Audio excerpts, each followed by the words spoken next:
Well, sometimes operating systems can be as finicky as a cat. Stay tuned, a very special edition Comments Corner. Hi, Gracie.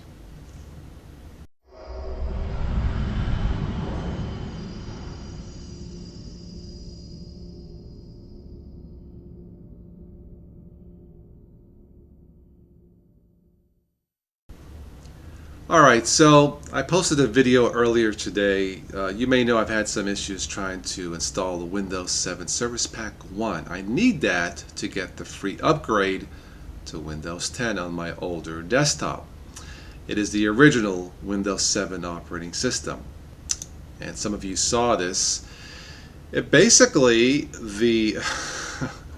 I still laugh when I look at this, but anyway, there was a pop-up here, a little dialog box that said, installation not successful, the operation completed successfully. And of course I wrote a successful, unsuccessful service pack.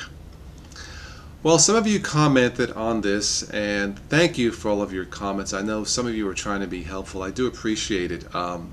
Before I begin, I just want to tell you that I did solve my issue. None of the suggestions work. I had to use the terminal. And this being a beginner's channel, usually it's ironic that I had to use the terminal in Windows of all things and not Linux to get something working. Anyway, let's go ahead and take a look. Excuse me. Let's go and take a look at your comments, and then I will give you some final thoughts about this. All right, Go67 says, you can just grab a new ISO image from Microsoft with SP1 already implemented. Well, you can grab the ISO, I replied. Anyway, it did not work for me. Ghost replies, I did. I forget where exactly on the gargantuan Microsoft web presence they are, but Google is your friend in this case. Of course, you must have a valid license key. Yes, that's true. Let's see. Mark says you can just go here and pick up Win 7 all-in-one. It's one massive download of all latest versions of Win 7. You pick your license copy from a drop-down and you're good to go. Still need a license code for this is a trial. Okay. Darren Young. Hello, Darren. I had somewhat a similar problem installing service packs to Vista. I've not run into the issue of Windows 7 Professional because I bought the Windows 7 disk with SP1 already included. Okay. With Vista, I needed what is called a System Update Readiness tool installed before SP1, SP2 reach installed. Microsoft has also created one for Win 7. Darren, yes, believe me, I tried all this. It did not work. Edmundo Studios, yep, the preview for 10 is solid, so no reason to stay on 8.1. I would kind of have to agree. Joseph Dixon, the pop-up alert made me laugh. Windows detected that your computer is slow, which begs the question, why is Windows running these background processes at all? Yeah, I need to go in and tweak the startup services processes to make it run faster. I'm not really concerned about that, Joseph, but thank you for observing it. Okay, LTTNA, of course it is. What's up? Installation was not successful. The operation completed successfully, LOL. Hey, what can I say? It happened to me.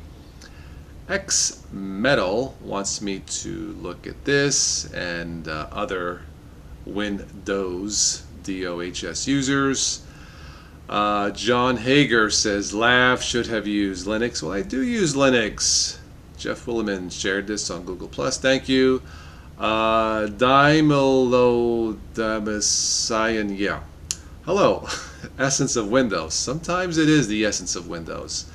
Alright, X Metal says, while I do admit I am laughing, I had the same sort of issue with, and I saw Matthew Moore even post about the same thing happening to him while doing something in Manjaro.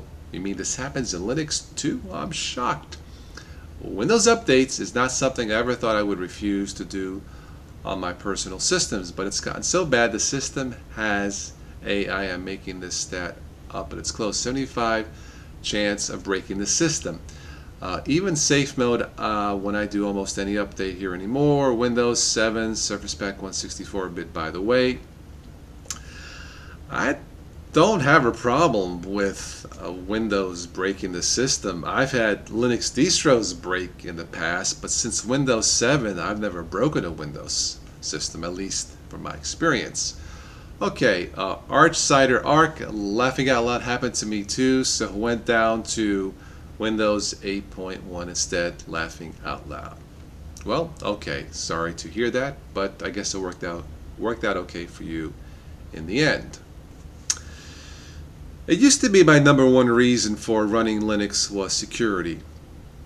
It's a good reason, but since Windows 7, I feel secure running Windows. Now, it can be argued that Linux is inherently secure, more secure than Windows, but with Windows, I feel secure. So that's not the number one reason to use Linux. The number one reason right now to use Linux over Windows, less maintenance. The update process, and that's what we are talking here, is the update process.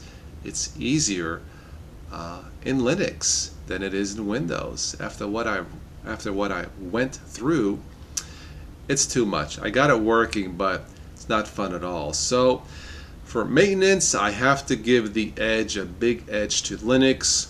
For security, I still give the edge, but I can't say it's that big of an edge anymore, at least not from my experience lately. But yes, this was a rather